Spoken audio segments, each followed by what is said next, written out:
પરાસીના પીપળે ભીલે લીધા પ્રાણ. આ કર્મની વાત બધા કરે છે,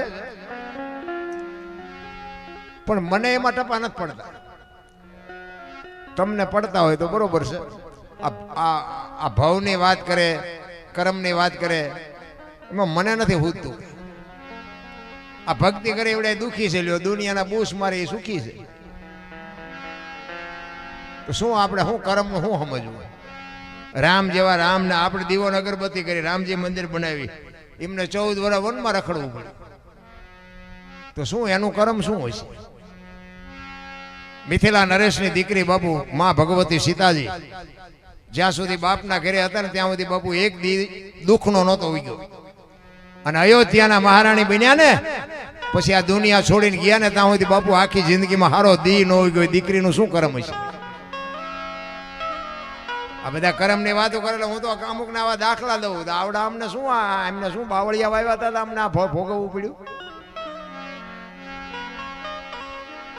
દ્રૌપદીના ચીર લૂંટાતા ત્યાં કોણ નહોતું? આખી દુનિયાને ખબર છે. કાળના જડબા ઝાલીને ઉભા રાખે એવા પાંડવો હતા. એ દીકરીનો ગુનો શું હતો બધાને ખબર છે. શું એ દીકરીનું કર્મ શું? તમે વિચાર તો કરો.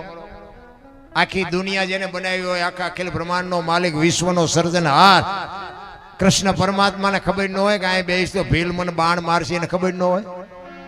ભીલના બાણથી બાપુ મારા નાથને વિંધાવવું પડ્યું. એનું કર્મ શું હોય છે? અરે થઈ થાવીને થાશે આવો ત્રિકાળ જ્ઞાની મહાપુરુષ ગંગાનો પુત્ર ભીષ્મ છેલ્લે બાણની પથારીમાં હોવું પડ્યું. યમના દૂત જેને લેવા આવે અને યમના દૂતને એમ કે અત્યારે વિયોજા 6 મહિના પછી આવજે, પોતાના મૃત્યુને રોકી શકે એવો સમર્થ ને સિદ્ધ પુરુષ ગંગા જેવી બાપુ જ્યાં માં ભગવતી જનેતા હોય એવો આ દીકરાને છેલ્લે બાણની પથારીમાં હોવું પડ્યું. એનું કર્મ શું? એટલે આમાં આપણને ટપા નથી પડતા, પણ આપણે કરાય સારું કામ, બીજું કઈ નહીં. જે ભોગવવાનું આવે એ ભોગવશું. બાકી સારું કરી એટલે આપણે કઈ તકલીફ ન આવે એ વ્યામમાં ન રહેતા. આ બધા સારું કરી કરીને જ્યાં તોય હલવાના. એટલે કર્મની ગતિ બાપુ અઘરી છે. આ ભવની ઓલા ભવમાં આમ ને ઓલા ભવમાં આમ ને આટલા બધા બેઠા છો, તમારે જવાનું ગમે ત્યાં હોય, આવ્યા છો ક્યાંથી મને કોકને ખબર હોય તો હું શું વાત કરો? તમે આવ્યા છો તો ખબર હોય જો ને. જો ભવની વાર્તા એવું કરતા હોય, આપણે જવાનું તો ગમે ત્યાં હોય, હાલો ને જવાની આપણને કદાચ ન ખબર હોય, પણ આવ્યા એ તો ખબર હોય ને ક્યાંથી આવ્યા. કાલની ખબર નથી ને ભવની શું ખોડવી હોય, ભલા મને મળ્યો એ ભવ શું થઈ લ્યો ને આ ભવમાં શું ઘટે કઈ કાંઈ બાબુ. ભવિષ્યકાળ ને વર્તમાનમાં જીવો, ભૂતકાળ ને ભવિષ્યકાળને સંભાળવાની જરૂર જ નથી. જે જીવો એ સમય આવવાનો નથી અને હવે કેવો આવવાનો છે ખબર નથી. આપણે આ ભજનમાં બેઠા છીએ, બસ આટલું યાદ રાખો ને કાલની વાત કાલ. પણ આપણે તો 100 મહિનાના આગો ખોડા કાઢીએ. હજી તો આ કરવું છે, હજી તો આ કરવું છે, હજી તો આ કરવું. ત્યાં ફડાઈ ગયો, ફૂટી જાય ગયા. કર્મની ગતિ બાપુ કોઈ છોડ્યા નથી. ભલે ભોગવવું પડતું છે, પણ કહેવાનો મારો મિનિંગ આ તમે અબોલ જીવની જે સેવા કરો છો ને, કદાચ આપણા કર્મ કઠણ હોય ને તો અબોલ જીવની જે સેવા કરતા હોય ને તો કર્મ કાપવાની શક્તિ મળે. બાકી ભોગવવા તો પડે. આપણા છે ને આપણા આડા તો આવવાના. પણ ઓલા જે અડધું ગામ સાંભળે એટલે રાયડું ન પાડવી પડે. કર્મ આપણે કાપી શકવી એમ શક્તિ આપે ભગવાન માતાજી.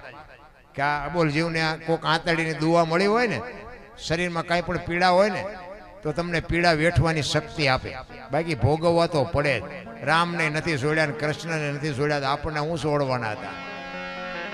કર્મ તો બાપુ એક દી આડા આવવાના, પણ કોઈને ખબર નથી આપણા કર્મ કેવા છે. અને આ શેલી ઘડી સુધારવા જ બધા ભજન કરે છે. અમુક ને ઓલા ભાઠા પીડ્યા હોય ને જીવડા પીડ્યા હોય ને એ જોવે એટલે કે કંઈક કરો ને કા છેલ્લે આમ થાય છે તો હેરાન થઈશું. બાકી ભગવાનની જરૂર કોઈ જ નથી. હા, એ તો બધા કપાણે કોકનું જોવે છે એટલે ચારેક ભજન કરે છે. નકર ભજનની જરૂર જ નથી. ખરેખર બાપુ માણસનો અવતાર મળ્યો છે આનંદ કરવાની વાત છે. આપણા ગઢા ટાંટિયા તોડીને મરી ગયા. આ ગામથી હામા ગામ જાય તો બાપુ જોડું ન હોય ને હાલીને મરી ગયા. પણ એવી સંસ્કૃતિ બાપુ આપણે બધા ભેગા થઈને એવી ખતમ કરી નાખી ને. પેલા તમે જોવો ને તો ભેંસું ઊભી ઊભી ખાતી હતી, માણા બેઠા બેઠા ખાતા. અત્યારે ભેંસું બેઠી બેઠી ખાય છે ને માણા ઊભા ઊભા ખાય, ડીસું લઈને રખડતા હોય. થોડાક ભાત નાખજે, એક ભજીયું નાખજે, ભિખારી જેવી જિંદગી કરી નાખી. બોલો તોય પાછા કે મેરા ભારત મહાન, એટલે ખટારાના ઠાઠે લખે ભારત મહાન ન થાય. તો આપણે સુધરવું પડે. મેં કહ્યું દિવાલમાં લખે ભારત મહાન થઈ જાય. ચોખ્ખું ઘી બજારમાં નથી ખપતું. આમ રાડ્યું પાડો ને, ચોખ્ખું ઘી છે, ચોખ્ખું ઘી નથી ખપતું. દારૂ બાપુ બાવળિયા બેસે 2 લીટરના પીપડા ખપી જાય. નથી દેખાતું આપણને? આ આપણી સંસ્કૃતિ. ને બોલો દારૂ વાળો જાહેરાત કરીએ કે હાવ સાનો માનો વેચતો હોય તો 2 લીટરના પીપડા ખપી જાય છે. જો ખોટું હાલ્યું, સિગરેટની, બીડીની, પાનની, માવાની, દારૂની જરૂર નથી. પણ એવડે જે પીવે છે ને જે ખાય છે ને બધા રાકા છે, જે વેચે છે ને બધા બિલ્ડિંગો બનાવીને બેઠા છે. જે વેચે છે એને બાપુ મોજ છે, ખાય છે એ બધા તમે જુઓ તો આમાં કરતા કરતા નીકળે. આમ આપણે એમ થાય ખો થઈ છીએ. ગોતતા હોય ચા દારૂ મળે ને ચા સિગરેટ મળે ને બધા, અને ખિસ્સા ખાલી હોય એટલે મારા તમારે જવાનું કદાચ 10 રૂપિયા આપો ને. ભિખારી જેવી જિંદગી કરી નાખી. ભલા વ્યસનમાં તમે જોવો તો પાંગળા થઈ ગયા, પાંગળા. સંસ્કૃતિ આપણી ખતમ કરી નાખી. ભલા આપણા ગયડા થીગડા ઉપર થીગડા મારી મારીને જીવતા હતા. અત્યારે કોઈએ થીગડા વાળું કપડું પહેર્યું મને દેખાડો તો અત્યારે ફાટલા પહેરવાનું ચાલુ થયું. એટલે જીન્સમાં જુઓ માથા આવ્યા જાય એવડા એવડા ફાંકા. એટલે આવા તો અમે પહેરતા જ હતા. ખબર નહોતી આવું ટાણું આવશે ને કે અમે હાસવીર રાખ્યો હતો અમે પહેરત. અરે જુઓ તો ખરા સંસ્કૃતિ. એક આંગળી જાય એટલું ફાંકું હોય ને, આપણી માં એમ કે લાય લાય બટા હું 2 ટાંકા લઈ દઉં. આ આપણી સંસ્કૃતિ હતી. દેહના પ્રદર્શન ન હોય મારા બાપ. આ ફાટલા પહેરી નીકળે એ પાછા હારા વાળા કે બધા કે હા પૈસા વાળા. એટલે આ અડધો હોરો દેખાય છે, શું પૈસા વાળો. પણ હાયલું છે ભલા મને શું કેવું. માણાને આ વાહનની શરૂઆત થઈ ને, વાહન બનાવ્યા ને એ માણા બિચારા ટાંટિયા તોડી તોડીને મરતા હતા ને એટલે વાહન બનાવ્યા. કે માણા છે કે આ ગામથી હામા ગામ જવું હોય તો વાહનમાં બેહીને જાય. તો અત્યારે તમે જોવો ને તો ભેંસું વાહનમાં જાય છે. માણા સવારમાં 5 વાગ્યામાં મોટા મોટા સડા પહેરી રોડે હાલ્યા જતા હોય. આપણે એમ થાય કે આ ચા જાય છે, વાહન તો તમારા હાટું જ બનાવ્યા હતા. તો હાલી હાલી નીકળે. બોલો અરે આ સંસ્કૃતિ તમે જોવો તો આપણી બાપુ ખતમ કરી નાખી. કોઈ વડીલને પગે લાગવાનું નહીં, કોઈ આપણા માતા પિતાનું બાપુ માન મર્યાદા નહીં. મને તો આમ એમ થાય કે ભગવાને આપ્યું છે પણ બાપુ વિતરણની બાપુ બહુ માથાકૂટ છે. ઠીક છે જ્યાં સંસ્કાર છે.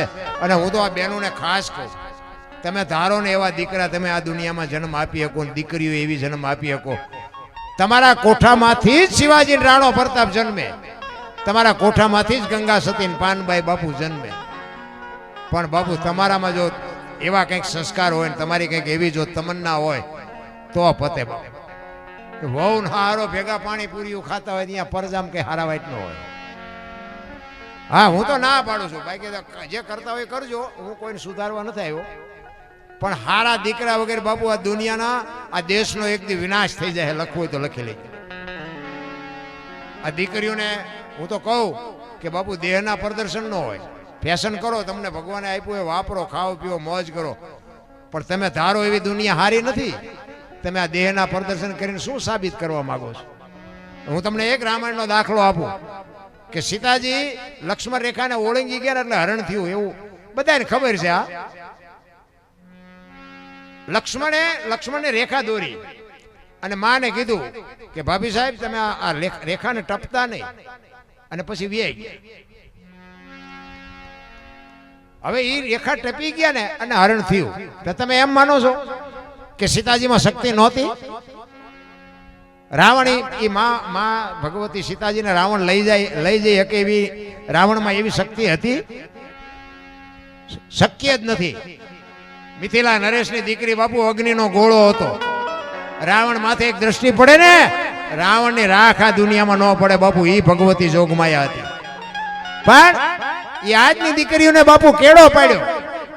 કે જે કે ઈ નો કરે ને જે લક્ષ્મણ રેખા ટપી જાય ને એનું દુનિયામાં હરણ જ થાય બાપુ. દીકરી હોય, માં હોય, બાપ હોય, ભાઈ હોય કે દીકરો હોય, જે લક્ષ્મણ રેખા ટપે એનું આ દુનિયામાં હરણ જ થાય. રાવણ મરી ગયા એમ માનો રહેતા ગામો ગામ છે. હા રાવણ તો છે જ, એમાં તો બધે જાય અમને નો ખબર હોય. જે બાપુ કીધા પ્રમાણે નો રહે અને કીધા પછી જે ટપી જાય ને એનું બાપુ આ દુનિયામાં કોઈ આંગળી ન પકડે. લખવું હોય તો લખી લેજો. રામાયણ છે ને, રામાયણ એ સમજવો ગ્રંથ જ અઘરો છે. નકર હું તો એમ કહું રામાયણ જેવું એક પાત્ર એક પુસ્તક જો આપણા ઘરમાં પડ્યું હોય ને કોઈ દી બાપુ અજુક તો પ્રસંગ જ ન બને. રામાયણ છે ને છે કઈક જુદી અને ચિત્રી નાખી જુદી, બધા ભેગા થઈ. રામચંદ્ર પરમાત્મા એ કે હોનાના હરણને મારવા ગયા.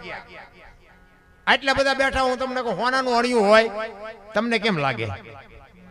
તો આપણને ખબર પડે, રામને નહીં ખબર પડી હોય કે હોનાના અણિયા હોય કે ન હોય? વિચારવા જેવી વાત છે. અત્યારે હોનાનું હરણિયું આવ્યું તો આપણે એમ કે હોનાનું હરણ ન હોય, ખોટી વાત. તેથી રામને ન ખબર પડી હોય કે હોનાનું અણિયું જ નહીં હતું હોય. આ કઈક કપટ છે એવું ન એમના નક્કી ન થયું હોય. પૂર્ણ પુરુષોત્તમ બાપુ બ્રહ્મનો અવતાર હતા, પણ આપણને કેળો પાડ્યો કે બૈરા કે ઈ ભેગા હાલતા થઈ જાવ ને મોહની વાયા દોડો ને એટલે વાયા ઘરમાં પતન જ થાય. ઈ હરણ વાયા ન ગયા હોત તો સીતાજીનું હરણ ન થાય. પાદરો બૈરા કે એમ હાલતું ન થઈ જવાય. ભલે બૈરા કે લાવી દેવું પડે પણ થોડોક વિચાર કરાય કે આ બૈરું હાસું કહેશે કે પછી એમ જ હલવાડવાની વાત કરે છે. જે મોહની વાય પડે ને બાપુ એનું વાય બાપુ વિનાશ જ થાય. રામાયણ છે ને આખી જુદી છે. અને રાવણ છે ને સીતાજીને લેવા આવ્યો ને, રાવણ બાપુ 4 વેદનો જ્ઞાની પુરુષ હતો, બ્રાહ્મણ હતો. એને બાપુ એની શક્તિ બાપુ જેવી તેવી નહોતી. પણ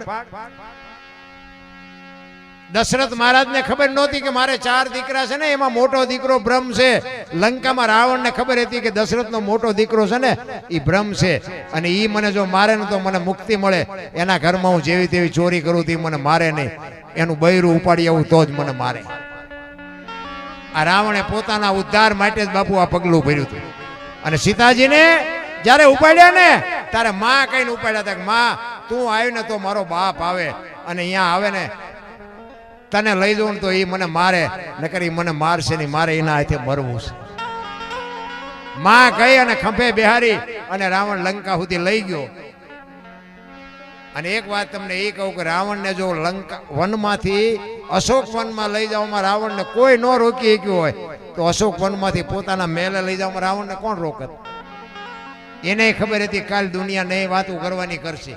એને અશોક વનમાં રાખીને બાબુ ફરતો પહેરો મૂક્યો હતો કે આને ઊનો વાહ નો વાય, ધ્યાન રાખજો, આ મારી માં આવી છે ને, મારો બાપ એક દી વહેલો મોડો આવશે, મને મારશે ને તો મારો ઉદ્ધાર થાય અને લંકાને બાપુ પવિત્ર કરવી.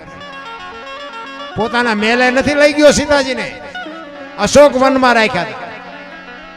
તો આ અત્યારની દુનિયા મંડી જઈ. તે દી નહોતા બધા ધોબી કે કીધું ને એમાં પછી રામે સીતાજીનો ત્યાગ કર્યો. તે દી આપણા જેવા તો હતા કે અત્યારે જેવા છે એવું નથી કાંઈ. સતયુગમાં જુઓ ને હરિચંદ્ર રાજાએ પોતાનું બૈરું વેચ્યું, હારો ગરાક નો જડ્યો. બોલો નફટના પેટની પ્રજા નહીં હોય. સતયુગ હતો. રામાયણ તો રામાયણ છે. રામ રાવણ નું યુદ્ધ થયું ને પછી છેલ્લે રાવણે કુંભકર્ણને જગાડ્યો. કુંભકર્ણને માન ઈ જાગ્યો. તો આંખું સોળતો કે શું છે એ કે આમ જોતો ખરો બધો નાશ વળી ગયો. કે તને 4 નો મહેનત કરું 2 દીથી તું જાગતો નથી. આંખું સોળતો કે મારે જાગવાની જરૂર નહોતી, તારે જાગવાની જરૂર હતી.